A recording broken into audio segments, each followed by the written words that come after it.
Good afternoon అండి. ఈ రోజు మధ్యాహ్నం నా ఫేవరెట్ అన్నమాట తెల్ల గోంగూర తాలింపు. చాలా ఈజీ ప్రాసెస్ ఇది. అసలు ఎంత టేస్టీగా ఉంటుంది అంటే దీని ముందు ఇంకా ఏది పనికిరాదు. ఎంత అన్నమైనా అంత తినేయచ్చు అనమాట.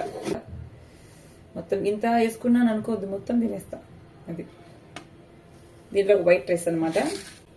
అంటే గోంగూర 2 టైప్స్ ఉంటాయి, తెల్ల గోంగూర, ఎర్ర గోంగూర అని ఉంటుంది. ఇది సింపుల్ గా ఆకు మనం ఒలుచుకొని కడిగి తాలింపు వేసుకొని కారం వేసుకొని తినడమే. అంటే పెద్ద రిస్క్ ఏమి ఉండదు, చాలా ఈజీగా అయిపోయింది. నాకు ఇది కనీసం ప్లేట్లో పెట్టుకుంటేనే నోట్లో నీళ్ళు వస్తున్నాయి అనమాట, అంత టేస్టీగా ఉంటుంది ఇది. టేస్ట్ ఎలా ఉంటుందో చూడండి. నిన్న తీసుకుంది మా అమ్మ 2 కట్టలు. ఇది మా ఇంట్లో మా తమ్ముడికి, నాకు, మా అమ్మకి అందరికి భలే ఇష్టం. అందరికి ఇష్టం అనమాట. వేడివేడి అన్నం అంట కాలుతుంది.